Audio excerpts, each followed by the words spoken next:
1절 말씀입니다. 찾으신 줄 알고 봉독 드리겠습니다. 구약성경 민수기 26장 1절입니다. 연병 후에 여호와께서 모세와 제사장 아론의 아들 엘르아살에게 말씀하여 이르시되 이스라엘 자손의 온 회중의 총수를 그들의 조상의 가문을 따라 조사하되 이스라엘 중에서 20세 이상으로 능히 전쟁에 나갈 만한 모든 자를 계수하라 하시니 모세와 제사장 엘르아살이 여리고 맞은편 요단가 모압 평지에서 그들에게 전하여 이르되 여호와께서 모압 애굽 땅에서 나온 모세와 이스라엘 자손에게 명령하신 대로 너희는 20세 이상 된 자를 계수하라 하니라. 이스라엘의 장자는 르벤이라. 르벤 자손은 한옥에게서 난 한옥 종족과 발루에게서 난 발루 종족과 헤스론에서 난 헤스론 종족과 갈미에게서 난 갈미 종족이니 이는 르벤 종족들이라. 계수된 자가 43,730명이었더라. 우리는 오늘 지금 민수기 말씀을 통해서 언약에 신실하시고 역사를 주관하시는 살아계신 그 하나님에 대한 위대한 속성과 그의 솜씨를 우리가 확인하면서 거칠고 우리가 험한 세상을 살아가지만 그 위대하신 하나님, 지금도 살아계신 여호와 하나님이 우리의 아버지가 되신다. 우리를 아들 삼으시고 우리를 언제나 우리와 동행해 주시는 하나님이시다. 그 하나님에 대한 깊고 넓은 그 하나님에 대한 진리를 우리가 사모하여 이 자리에 우리를 불러주셨습니다. 오늘 민수기에서야말로 얼마나 이 광야를 살아갈 수밖에 없는 우리들에게 하늘의 참된 생명의 양식인지를 너무도 리얼하게 우리의 삶과 방불한 방식으로 우리에게 보여주시는 진리의 말씀입니다. 우리는 큰 성경에 언제나 그 줄기가, 큰 그림이 언제나 중요한 거죠.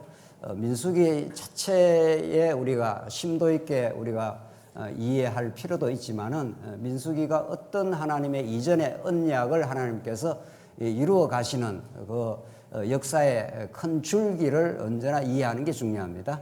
하나님께서 아브라함에게 찾아가셔서 아브라함이 어떤 인간적으로 자기가 하나님께로 나오려고 결단을 했거나 아브라함 편에서 어떤 하나님 앞에 충성 봉사를 한 것이 전혀 없습니다. 오히려 우상 장사를 하고 있는 아버지 밑에서 우상을 섬겼던 죄인 중에 죄인입니다. 어느 한 인간 없이 아담 타락 이후 인간의 조건, 인간의 행위로는 하나님께 나오는 길이 근본적으로 차단되어 있고 모든 인류가 죄를 범하였음에 하나님의 영광에 이르지 못하였더니 이렇게 로마서가 증언합니다. 그런 아브라함에게 찾아가서 모형적인 하나님의 나라를 언약을 했었습니다. 그걸 우리는 하나님의 나라에 관한 언약이라 합니다. 이것은 이미 아담에게도 똑같은 언약을 주신 거죠. 자손 땅 통치라고 하는 그 나라의 3요소를 묶어서 우리는 하나님 나라라고 그러는데 그건 구약에서는 이스라엘 나라로 상징이 되는 거죠. 하나님께서 그런 이스라엘 나라를 이루어 가시는데 그것이 얼마나 놀라운 능력과 하나님의 은혜의 산물인가를 깨닫게 하시려면은 그들을 400년 종살이에 가두어 버리십니다. 이게 하나님의 깊고 깊으신 뜻인 거죠. 하나님이 능력 많으신 분이 그냥 이스라엘 나라를 건설해서 적과 꿀이 흐르는 땅에서 좋은 나라를 건설해 줄 수 있습니다. 그러나 하나님은 400년 종살이를 시키고 그들의 힘으로는 그 고통의 땅, 신음이 하늘에 닿는 그 땅에서 스스로 나올 수 없게 하십니다.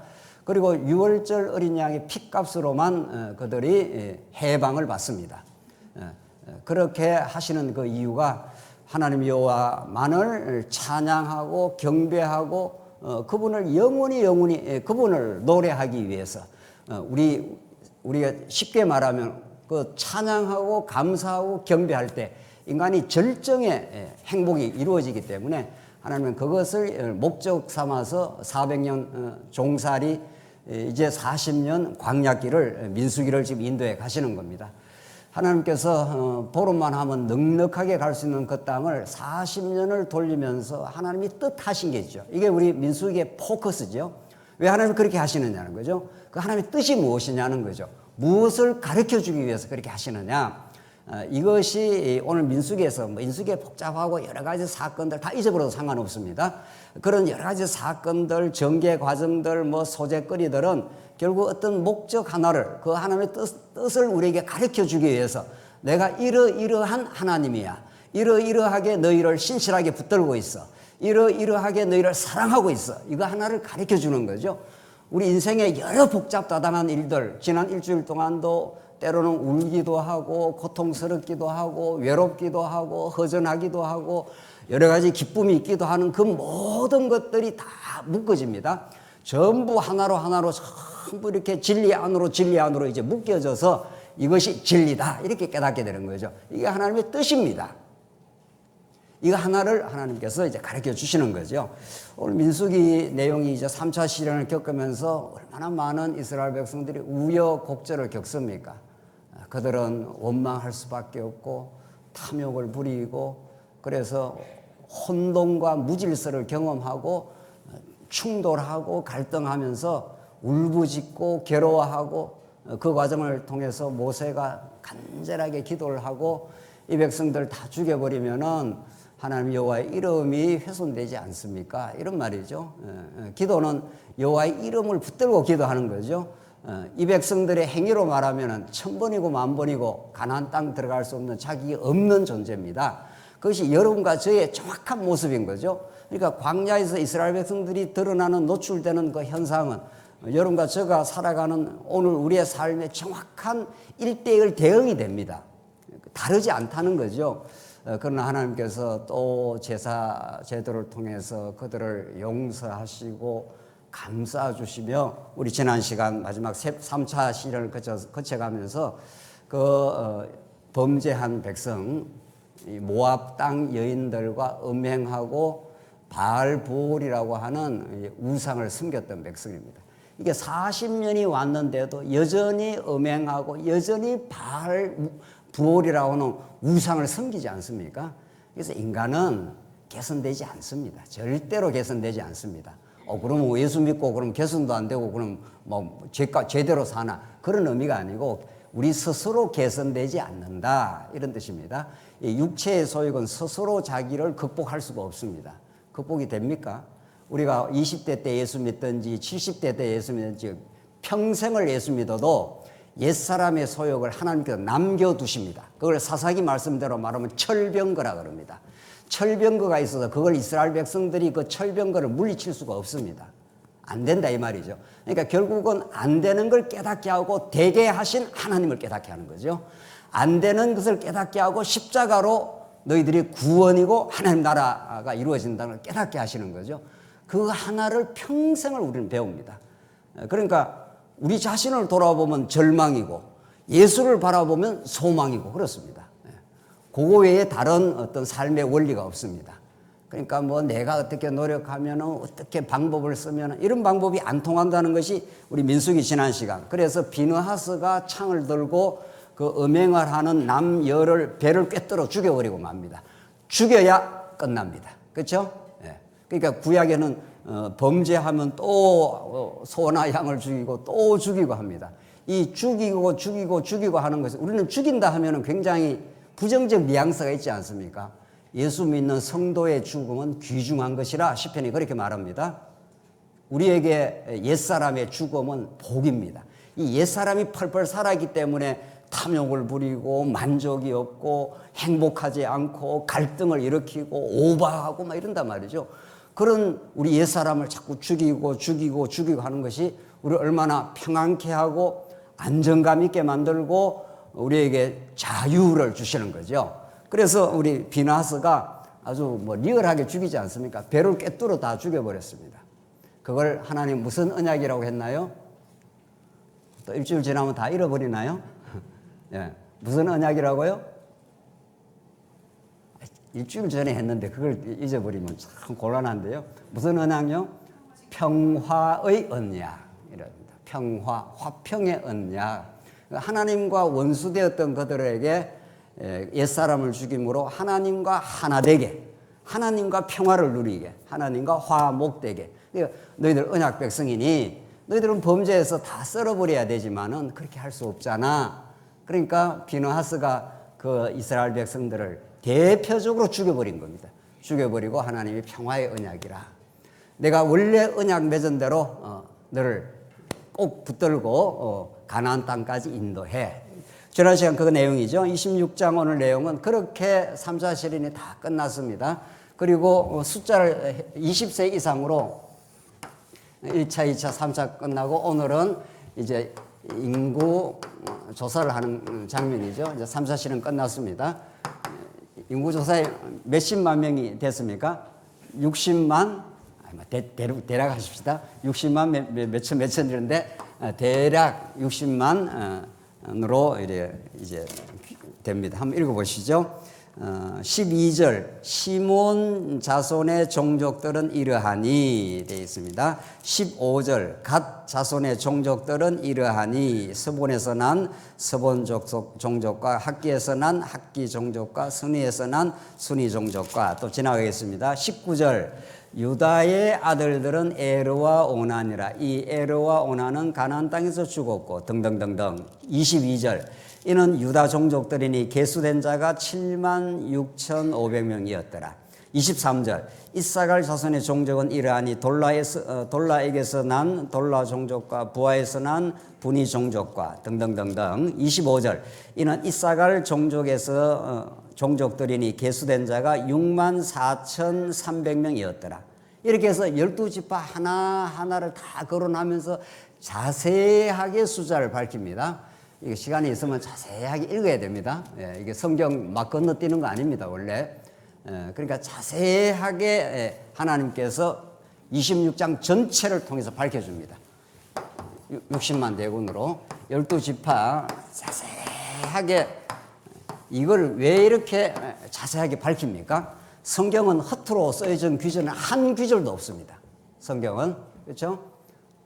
이 길게 말이지. 26장 이 길게 자세하게 밝히는데 우리 이름이 없으니까 이거 뭐 알지도 못하는 이름 뭐 등등등등 나오니까 제가 다 읽지는 않습니다. 집에 가서 꼭 읽으십시오.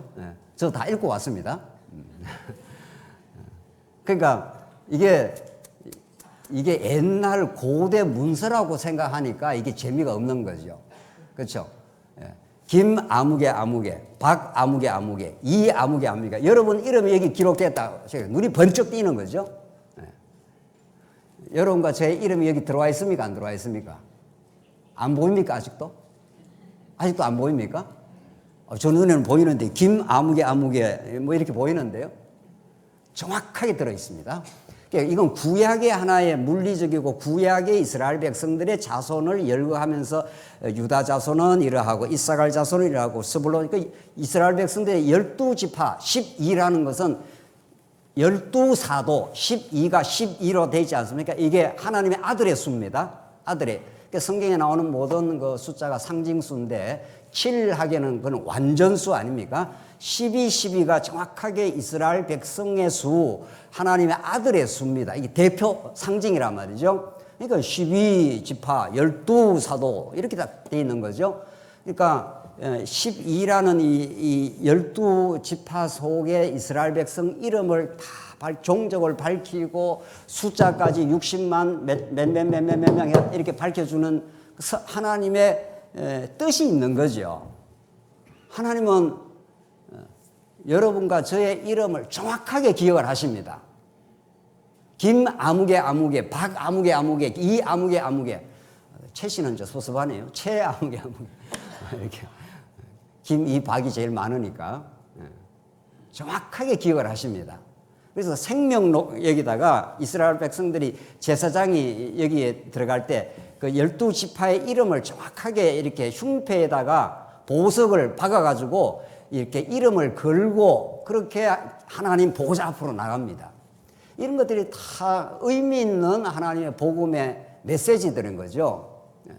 아무리 자식이 많아도 옛날에는 뭐 한 탓으로 자식 기록해도 부모가 그 자식 이름을 정확하게 기억하고 정확하게 그 특성까지 다 알고 있습니다. 이렇게 하나님은 벙벙하게 여러분과 저를 사랑하지 않습니다. 하나님은 우리의 아버지시고 우리는 그의 아들이기 때문에 아버지 눈에 아들이 가장 소중하기 때문에 그 아들의 이름을 지우지 않습니다. 절대로. 그래서 하나님께서 일부러 이렇게 12지파의 60만 대군이 이 3차 시련을 통해서 다 옛사람은 죽이고 다 살려냅니다. 이게 60만 대략 60만 몇천 몇입니다. 60만 대군을 다 죽이고 애굽에서 난 자, 이게 애굽에서 난 60만 대군을 1차 시련, 2차 시련, 3차 시련을 거치면서 이들을 완전히 죽입니다. 완전히. 그래서 우리 처음 서두에서 말씀드린 또 죽음이라는 거, 죽음이라는 게 육신적으로는 우리가 굉장히 부정적이고 우리 아직 육신을 가지고 있고 세속의 영향을 받습니다. 그래서 마치 우리가 뭐 죽는다 그러면 굉장히 나쁜 뉘앙스가 많지만 예수 믿는 사람에게 죽음이야말로 성화의 완성이고 천국 입성입니다. 그래서 우리가 천국 환송 예배를 한다는 거 아니에요. 사실은 물론 육신의 이별의 슬픔이 있죠. 그게 없으면 인간이 아니죠. 그러나 그것은 사랑을 나누었기 때문에 그 이별의 슬픔이 있지만 궁극적으로 영적으로 하는 그것처럼 아름다운 일이었습니다. 왜? 이 광야를 이제 끝내고 가나안 땅으로 들어가는 거니까. 그래서 60만 대군이 죽고 정확하게 60만 대군이 다시 살아납니다. 이 내용을 그 이름 하나하나를 다 기억해서 51절로 가겠습니다. 51절. 자, 이제 이렇게 해서 에브라임, 베냐민, 단, 납달리 12지파를 다 거론을 했습니다. 이렇게 하나님은 이스라엘 백성들을 다 기억을 하시고 그걸 꼬박꼬박 다 쓰게 만들어 놓으시고 51절 이스라엘 자손의 계수된 자가 60만 1730명이었더라. 이렇게 하나님은 살아 계시더라 이런 말입니다. 왜? 하나님은 아브라함에게 약속하시되 내 자손이 하늘에 뭐가요?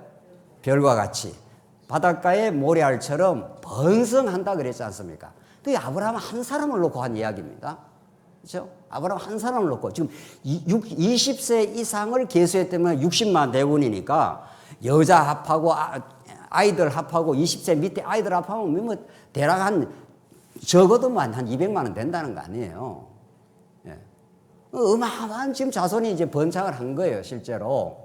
그러니까 하나님이 그 약속한 아브라함께 약속한 하나님 나라에 관한 언약, 하나님 나라가 이루어지려면 나라 백성이 번창을 해야 나라가 이렇게 왕성해지지 않습니까? 우리나라 저출산이어서 한 몇십 년 지나면 우리나라의 국력이 굉장히 떨어질 것이라 그러지 않습니까? 예. 저 필리핀 같은 나라들, 막 지금 인도 같은 나라들은 이제 앞으로 한 몇십 년 지나면 뭐 엄청나게 국력이 강해질 거예요. 그 노동 인구가 많으니까 그 일반 계시 아닙니까? 그것도 이 자손들이 번창한다는 건 나라의 국력의 상징인데 구약이 그렇다는 거예요. 구약에서 자손이 많아지는 건 하나님 나라 운동이 왕성하게 일어난다. 하나님이 이렇게 이 나라 자손들을 만들어주신 여호와 하나님이다. 그 하나님의 능력이 이렇게 만들었다. 너희들은 범죄했지만 하나님의 신실함, 하나님의 그 크신 은혜와 사랑, 그 용서가 이렇게 만들어내었다. 옛사람은 다 죽이지만은 살리려고 죽인 것이다. 이런 거죠. 누구 안에서? 누구 안에서? 예수 안에서. 이렇게 되는 거죠. 중요한 거는 이제 포커스는 구약만 읽으면 뭐 그냥 구약 이스라엘 백성이 뭐 60만에서 60만으로 생겨났다다. 그거하고 내하고 무슨 상관이 있습니까? 그렇죠? 그래서 이 구약을 읽고 신약 그리스도와 연결하지 않으면 그냥 구약이 옛날 이야기처럼 되는 거란 말이죠. 그런지 안 그런지를 갈라디아서 3장 16절을 확인하겠습니다. 갈라디아서 3장 16절을 보시죠. 예. 스크린 그냥 보면 됩니다. 갈라디아 3장 16절입니다. 오늘 이 60만 대군을 사도 바울이 이 60만 대군의 엄청난 자손 번창 사건을 어떻게 해석을 하는가 보십시다. 그렇죠?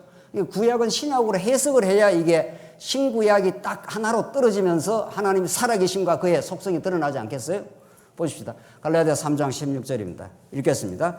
이 약속들은 아브라함과 그 자손에게 말씀하신 것인데 여럿을 가리켜 그 자손들이라 하지 아니하시고 여럿 수백만입니다. 지금 아브라함 자손들이 이렇게 수백만으로 많아졌는데 그 자손들 복수라고 말 안 하겠다 이 말입니다. 사도 바울은 구약에는 복수지요.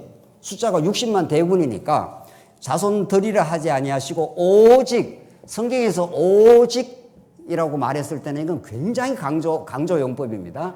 복음 자체다. 믿음만으로 절대 인간 행위가 옆에 붙지 않는다 할 때 오직 믿음으로, 오직 은혜로 이렇게 말하지 않습니까? 오직 성경으로 이렇게 했을 때 이제 오직을 쓰는데, 오늘 본문이 오직 한 사람을 가리켜 뭐라고 했죠?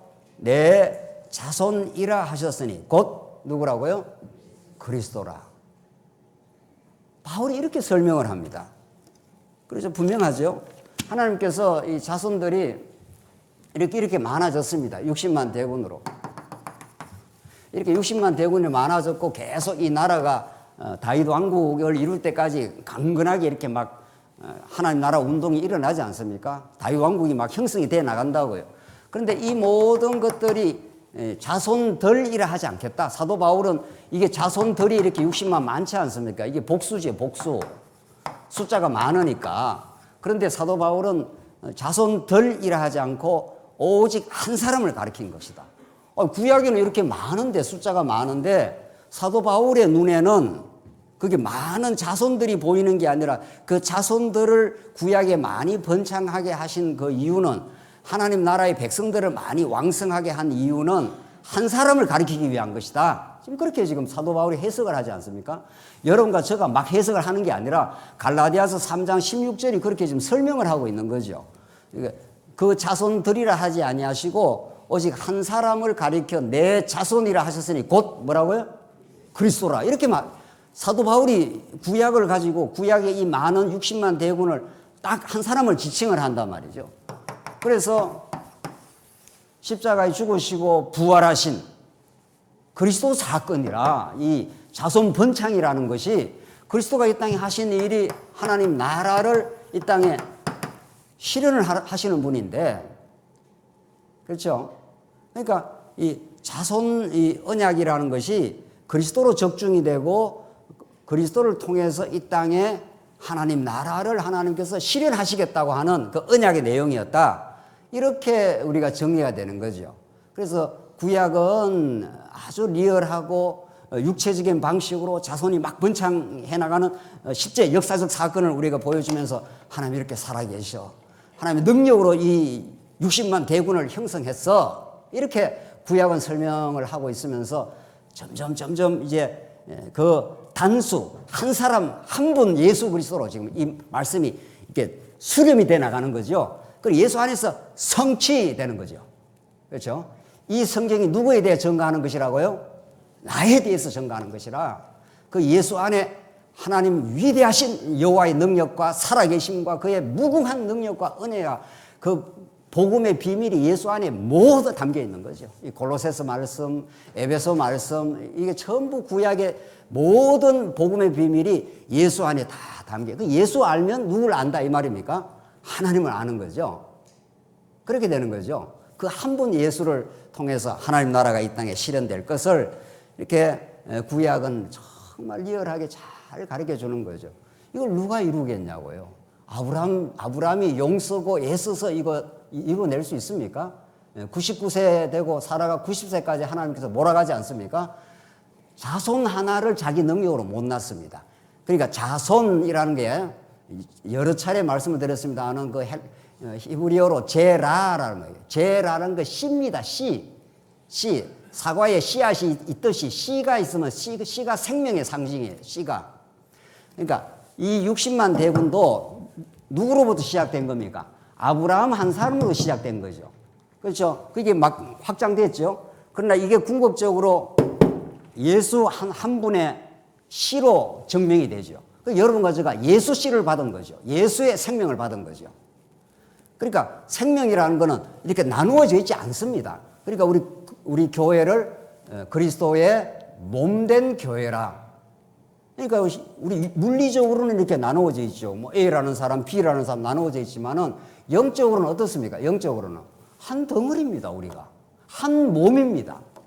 생명이 어떻게 나누어지겠어요? 그렇죠? 생명이 나누어지면 생명이 아닌 거죠. 머리 대신 그리스도에게 어떤 분은 팔이고 어떤 분은 다리가 되고 어떤 분은 심장이 되고 이렇게 돼서 여러분과 제가 한 생명을 갖고 있는 거죠. 그렇죠? 이 많은 자손들이 한 분 예수 안에서 예수를 머리로 한 우리가 한 몸을 이루고 있는 거죠. 그래서 우리가 한 형제 자매가 된 거죠. 옆에 한번 보십시오. 형제 자매인지 아닌지. 저 사람은 박씨인데 뭐 나하고는 나는 김씨인데 씨가 다른데, 그거는 부모 씨가 다른 거지. 진짜 부모는 누굽니까? 진짜 부모는 우리 하나님 아버지가 우리의 부모 아닙니까? 영원한 우리 아버지.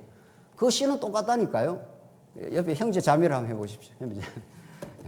우리 목사 장로는 그냥 직분이에요. 직분. 그거는 하나의 교회를 섬기기 위해서 직분이지. 진짜는 형제 자매예요. 얼마나 형제 자매가 좋은 말입니까? 정말. 사도 바울이 우리 성도들을 형제 자매라, 형제라 말이에요. 가족이라, 지금 그 말이에요. 가족이라. 그게 우리의 원바탕입니다. 원바탕. 형제 자매끼리 얼마나 우리가 가슴 아리고 서로 사랑하고 서로 힘들고 하면은 같이 마음이 쓰여지고, 좋은 일이 있으면, 형제 자매는 좋은 일이 있으면 같이 행복해 하고, 이게 교회라고요. 교회가 뭐 복잡하고 어려운 논리에 의해서 교회를 말하지 않습니다. 오늘 51절에 나오는 이스라엘 자손의 계수된 자가 60만 1,740명이었더라. 이 많은 하나님의 자손들은 장차 오실 한 분 예수 그리스도 안에서 하나님 나라를 한 몸 된 교회를 하나님께서 탄생을 시키겠다. 그대로 예수가 오셨고 성령이 오셔서 이 한 몸 교회를 이 땅에 탄생시키고, 지금도 계속 한 몸을 지금 확장시켜 나가는 겁니다. 지금 우리가 뭐 해외 가서 말씀도 전하고 우리 국내에서 말씀 전하고 할 때 그게 한 몸이 확장이 되는 거지 우리의 무슨 공로도 아니지 않습니까? 그게 그냥 하나님께서 우리 안에서 일하시는 일일 뿐인 거죠. 52절 여호와께서 모세에게 말씀하여 이르시되 이 명수대로 땅을 나누어주어 기업을 삼게 하라. 수가 많은 자에게는 기업을 많이 줄 것이요 수가 적은 자에게는 기업을 적게 줄 것이니 그들이 계수된 수대로 각기 기업을 주되 오직 그 뭐라고요? 땅입니다. 자, 자손이 나오면 그 다음에 뭐가 나와야 됩니까? 땅이 나오고, 땅이 나오면 그 다음에 뭐가 나와야 되죠? 통치, 왕이 나와야 되잖아요. 정확하게 여기 민수기에서도 앞으로 되어질 일을 미리 예고편처럼 보여줍니다. 그러니까 자손이 다 이제 거룩한 백성이 됐습니다. 이들은 죄악된 백성이고, 죄악된 백성은 예수 안에서 십자가로 다 죽여버렸고, 거룩한 백성은 새롭게 탄생한 거룩한 백성이, 여러분과 저의 정체성은 거룩한 백성이에요. 이제는 과거에는 죄인이었고, 그래서 제사장 나라 백성이 된 거죠. 그러니까 자손들이 다 번창을 하고 나면은 그 다음은 순서가 어떻게 되죠? 자손 번창했습니다. 그 다음 뭐죠? 땅. 그 다음 땅이 다 정복되면 뭐죠? 통치는 이제 왕이 등장하자.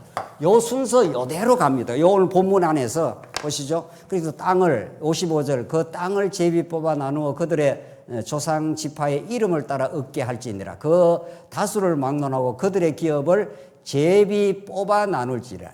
이제 성경이 참 재밌는 표현이 나와요. 제비 뽑아 나눈다. 이게 12지파에게 땅을 앞으로 나누어 줄 건데, 이제 자손이 다 거룩한 백성이 완료가 됐으니까. 그렇죠? 옛사람을 다 죽였고 거룩한 백성 만들어서 제사를 통해서 거룩한 백성 만들어 60만 대군이 형성됐으니까 이제 땅을 앞으로 들어갈 땅을 예고를 하고 있으면서 하나님 다 나눠줘라. 나눠주면서 무슨 방식으로 나눠주라고요? 제비 뽑아 나눠줘라. 이게 이제 하나님의 주권을 설명하는 방식입니다. 제비라는 건 뭐 어떤 게 뽑힐지 모르잖아요. 그렇죠? 하나님의 계획 속에는 정해져 있다, 안 정해져 있다? 정해져 있고, 우리의 일꾼 세울 때 우리가 동그라미 치고 뭐 이렇게 하지 않습니까? 그래서 제가 늘 우리 요번 지난 작년에도 일꾼 세울 때 우리가 투표를 해서 우리가 세운다 하면 그가 뭐가 되는 겁니까? 철두철미한 인본주의가 되죠. 그러면 선거 운동도 합니다. 교회 안에서 우리가 찍어서 우리가 일꾼을 세웠다. 그러면 민주주의가 되는 거죠. 여러분과 저에게는 민주주의라는 게 이 시대에 뭐 굉장히 뭐 좋은 정치 제도는 천부당 만부당한 말씀입니다. 민주주의도 인본주의고 왕정도 인본주의입니다. 옛날에 왕정 말이죠. 옛날에 왕이 세상을 지배하던 그 왕정도 인간이 주인이고, 민주도 인간이 주인인 나라입니다. 여기는 세력을 형성해서 나라를 정치하겠다는 거, 여기는 왕이 세력을 가지고 세상을 정치하겠다는 거죠. 둘 다 타락한 제도입니다. 그런데 민주주의가 얼마나 좋은데, 저도 학창시절 때 민주화 운동을 했습니다. 어쩌고 저쩌고 하면서 말이죠. 전두환의 목에 비수를 꽂고 말이죠. 휘날리는, 그렇게 했습니다. 그게 무슨 대단한 무슨 정의의 투사인 것처럼 말이죠. 목숨을 던지고 얼마나 그렇게 치열했는지 모릅니다. 지금 성경을 알고 나니까, 아이고, 민주주의도 그게 문제네. 인간이 주인이냐고요? 천부당 만부당. 성경은 예수 그리스도 만주인이십니다. 이거 아멘이십니까? 예, 우리 교회에 아무도 주인이 없습니다. 우리는 그의 섬기는 자고, 우리는 놀라운 하나님의 일꾼들입니다, 우리가. 예수만 주인이십니다. 예수의 통치가 있는 나라, 그게 하나님 나라입니다. 성령이 다스리는 나라입니다, 교회는. 그래서 이 세상 나라는 왕정도 얼마나 많은 사람들을 죽이고 자기 마음대로 하지 않습니까? 민주도 마찬가지예요. 민주도 끊임없이 세력을 형성하고 자기 당파를 만들고 다른 당을 갖다가 짓밟고 계속 안 끝납니다. 이 세상 끝날 때까지 그걸 우리는 세상 나라라 그러는 거죠. 예.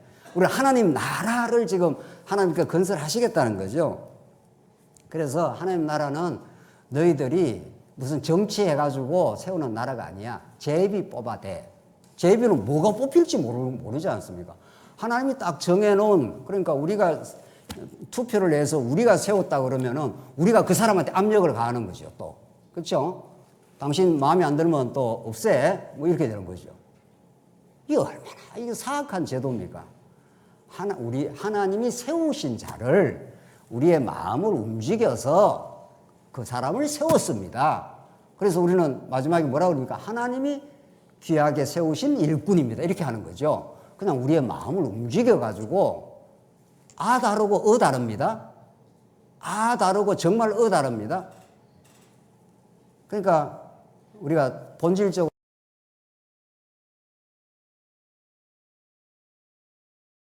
가정은 민주적이기도 합니다. 그렇죠? 궁극적으로 예수가 우리에게 모든 걸 통치하시는 궁극적 왕정이죠. 예. 그렇죠? 예. 세상 왕정 말고 이거 가짜 왕들 말이죠. 헤롯 왕, 이거 가이사 왕, 이 왕들은 얼마나 많은 사람들을 탄압하고 자기 권력을 위해서 죽이고 합니까? 그러나 진짜 예수 그리스도 왕이시고 여러분과 저의 마음을 움직이니까 하나님께서 과정에서는 민주적인 절차를 좀 활용을 하는 거죠. 그렇죠? 참 이 교회 정치처럼 교회 행정처럼 아름다운 하나님의 나라가 없습니다. 그걸 복음을 우리가 정확하게 알면 그렇게 우리가 인간의 힘을 자꾸 작동을 안 하려고 하는 거죠. 그렇죠? 교회는 인위적인 힘을 빼는 역사입니다. 계속 인위적인 힘을 빼는 역사는 하나님의 오롯한 하나님의 말씀의 능력만이, 그리스도의 통치의 능력만이, 그의 사랑의 주권만이 우리를 지배할 때 우리는 보다 더 성숙하고 보다 아름다워질 겁니다. 제비를 구약에는 뽑는다는 겁니다. 너희들이 정치 잘해가지고 너희들이 해서 그 좋은 땅, 큰 땅을 만드는 게 아니라 하나님이 딱 정해놔서 좀 백성 수가 많으면은 좀 넓은 땅으로, 백성 수가 좀 적은 종족은 좀 작은 땅으로, 성경이 지금 그렇게 말하지 않습니까? 54절 다시 보십시오. 수가 많은 자에게는 기업을 많이 줄 것이요 수가 적은 자에게는 기업을 적게 줄 것이니 그들이 계수된 수대로 각기 기업을 주되 오직 그 땅을 제비 뽑아 나누어. 56절 그 다수를 막론하고 그들의 기업을 제비 뽑아 나눌지니라. 하나님이 다 정해놨고 하나님이 적절하게 분배를 하신다. 얼마나 하나님의 주권과 그 은혜의 선물입니까? 하나님이 이미 다 작정하고 계획한 그 땅을 너희에게 살 수 있도록 선물로 주시겠다, 이런 뜻이죠. 모든 게 다 선물입니다, 우리에게는. 여러분과 저에게 선물하는 게 하나도 없습니다. 모든 게 다 은혜입니다. 은혜라는 그 많이 부르는 찬송이 있지 않습니까? 우리가 살아온 것도 우리의 모든 삶도 은혜하는 게 하나도 없습니다. 우리가 노력해서 우리가 얻은 거라면 우리의 공로가 되지 않겠어요? 그게 가장 불행한 사람입니다. 그게 인과율입니다. 내가 심고 내가 거두겠다, 이 말 아닙니까? 하나님이 심고 하나님이 거두십니다, 우리 안에서. 그렇죠? 이게 우리가 그토록 우리가 지키려고 노력하는 또 하나님께서 하시는 일이죠. 이 언약 성취의 진리는 하나님의 능력과 은혜로만 여러분과 제가 오늘 이 자리에 있고 하나님 나라를 이루고 정말 하나님께서 분배한 땅에 천국을 우리는 선물로 주시는 여호와 하나님이시다. 우리에게서 나온 게 하나도 없습니다. 그럴 때 우리는 말할 수 없이 감사하고 하나님께 모든 영광을 돌리고 하나님 내가 많이 수고한 것 같아도 내가 한 것이 아니요 나와 함께 하신 하나님의 다 같이 하죠. 하나님의 뭐라고요? 은혜로다. 얼마나 우리가 마음에 행복해지는지 모릅니다. 얼마나 마음에 샘솟는 기쁨은 그 하나님의 언약적 은혜를 우리가 깨달을 때입니다. 그래서 제비 뽑아 그들의 기업을 주겠다. 제가 이 기업이라는 말 때문에 많이 옛날에 처음 예수 믿을 때 중간에 그 복음을 깊이 몰랐을 때 뭐 기업이라니까 우리한테 지금 삼성 기업을 물려줄란가 보다. 뭐 성경에 번역이 기업이라고 돼 있어서 그래요. 기업. 유업이라고도 이제 번역을 하고 삼성, 뭐 현대 이런 기업 아닙니다. 그런 기업이 아니고 원래 뜻은 기업이라는 히브리어가 나할라라는 뜻인데 원래 뜻이 상속입니다. 아버지가 아들한테 유산을 주겠다 하는 그 상속 개념입니다. 이게. 그러니까 상속이라는 개념은 누구에게만 쓰는 겁니까? 누가 누구 관계에서만 쓰는 겁니까? 아버지와 어떻게 해요? 아들 관계만 쓰는 거죠. 그렇죠? 예. 상속을 주는 물론 뭐 자기 아들 아닌 사람도 줄란가 모르겠는데 제가 뭐 상속이라는 걸 잘 모릅니다. 세상에서 뭐 돈이 있어야 상속이 뭐고 하는데 상속이라는 걸 뭐 이제 기본적으로 아들한테 주는 거 아니겠어요? 하나님께서 분배하는 땅을 기업으로 주겠다는 기업이라는 뜻이 삼성, 현대 그런 기업이 아니고 아버지가 아들한테 그저 주는 상속 개념입니다. 그 아들은 하나님의 아버지의 그 영원한 기업을, 영원한 그 상속물을 받을 수 있는 권한이 있습니다. 이게 갈라디아서 아들의 명분을 얻었다 이렇게 말합니다. 이건 정말 대단한 말씀이에요. 예. 아들은 아무 한 일이 없어도 아버지로부터 받을 권한이 있습니까? 없습니까? 있습니다. 예컨대 아들이 한 5살 배기인데 아버지가 일찍이 돌아가셨다. 5살 배기가 아버지를 위해서 한 20살이나 30살이나 되면 아버지 위해서 뭐 선물이라 하나 사드리고 뭐 이렇게 할 수도 있죠.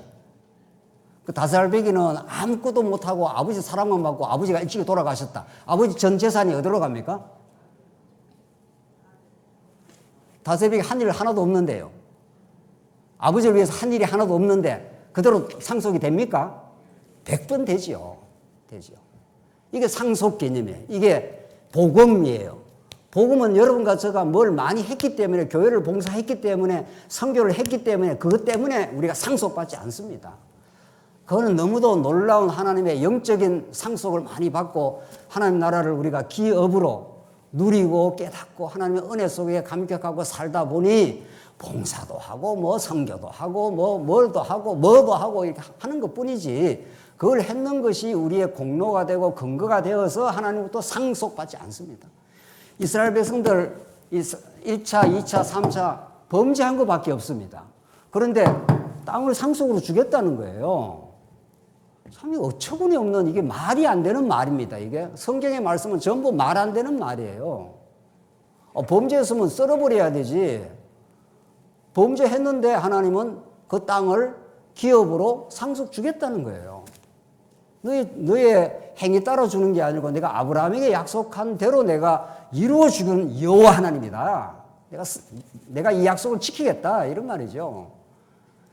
그것 때문에 우리가 살아나는 겁니다. 우리 지난 일주일 동안도 범죄도 많이 했습니다. 우리 헛짓도 많이 했습니다.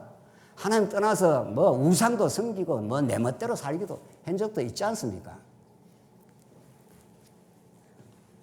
뭐 아니라고 이렇게 인상 관리를 해도 그게 관리가 되지 않습니다. 하나님이 다 아셔요.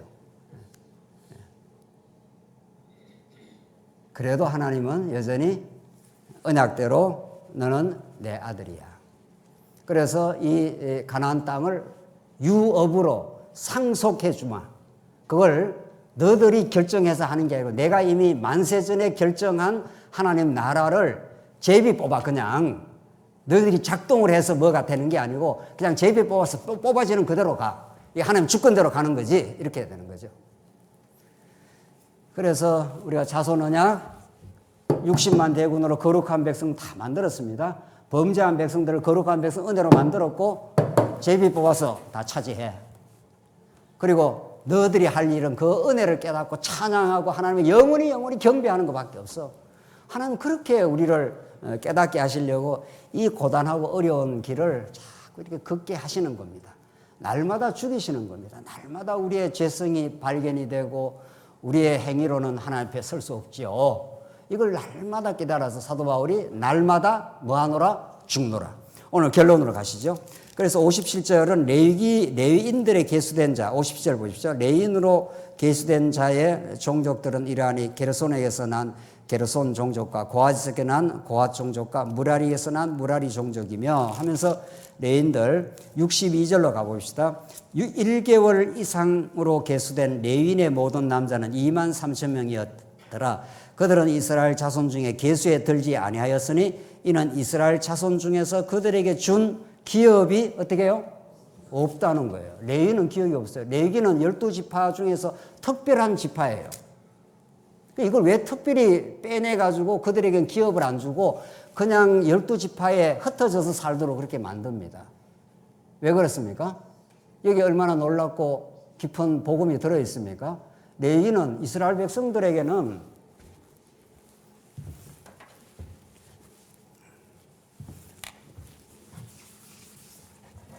하나님이 계시고 이스라엘 백성이 있는데 백성은 다 원래 죄인이었기 때문에 이들을 중보해주는, 이들을 이어주는 제사장 직분이 없으면은 하나님과 이스라엘 백성이 만날 수가 없습니다.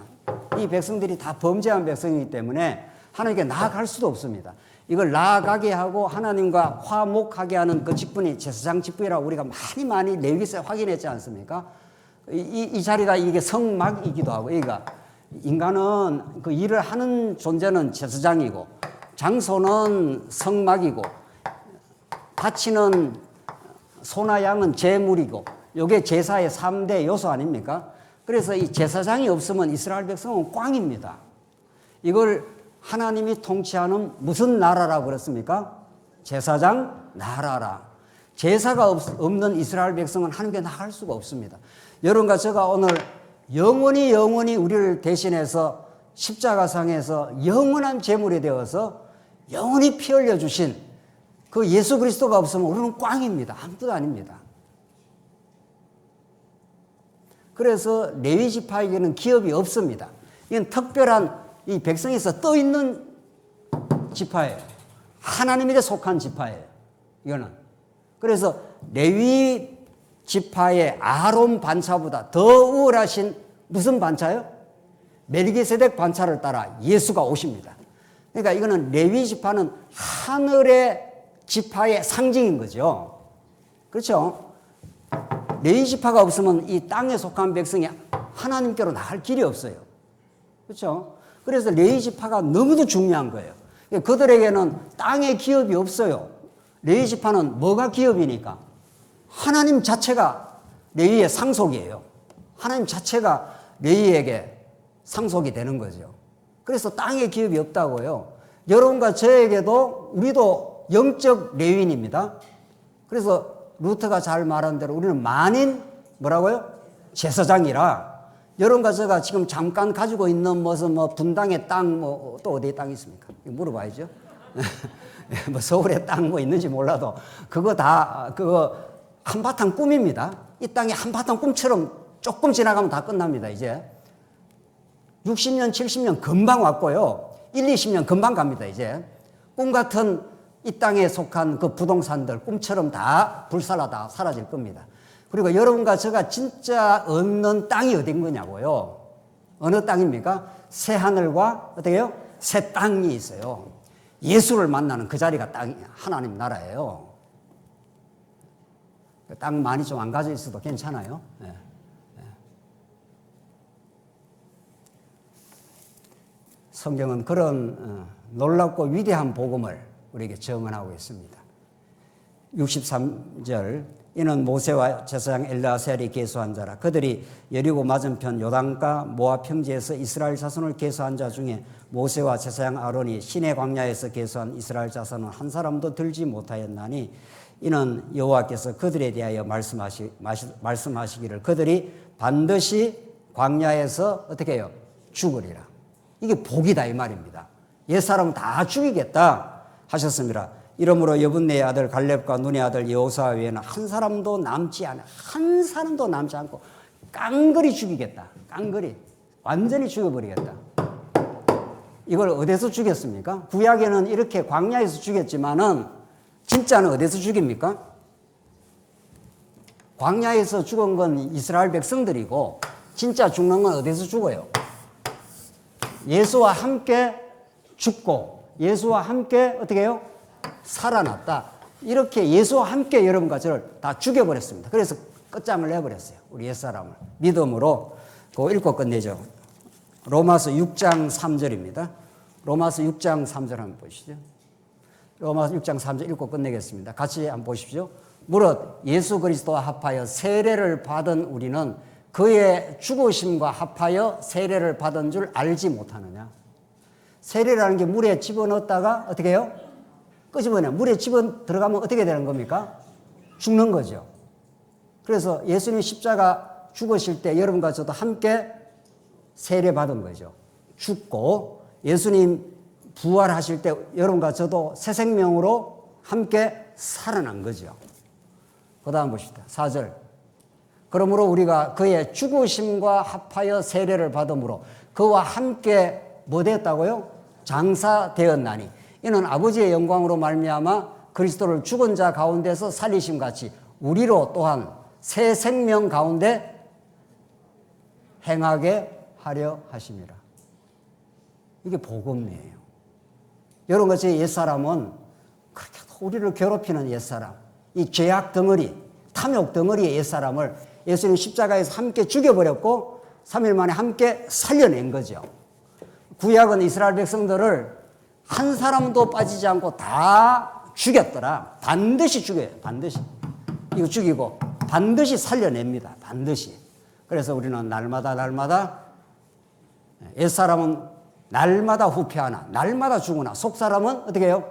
날마다 새로워지노라. 이게 예수 믿는 겁니다. 이게 하나님의 생명을 누리는 것이고 하나님의 살아계심을 확증하는 것이고 그 새 생명을 우리가 느낄 때마다 하나님 감사합니다. 이 고단한 세상을 살면서도 하나님의 통치와 살아계심과 은혜 속에 살게 하시니 더 이상 내가 바랄 게 없습니다. 이 새 생명을 가지고 사는 이 기쁨을 하나님이 주셨네요. 이것이 여러분과 제가 살아가는 이유입니다. 이 복음의 이유 앞에 우리 참된 기쁨이 넘치기를 바랍니다. 기도하십시다. 자비하신 하나님 아버지 은혜를 감사합니다. 하나님께서 우리에게 새 생명 주시려고 우리가 부모로부터 태어날 때 가지고 왔던 이 육체의 생명을 날마다 죽여 가심을 감사합니다. 날마다 죽을 때마다 날마다 예수 안에서 살아나는 이 기쁨의 누림이 있게 하시옵소서. 날마다 하나님을 의지하고 찬송함으로 영원히 하나님을 노래할 그날을 바라보며 힘있게 전진하게 하시옵소서. 예수님 이름으로 기도하옵나이다. 아멘.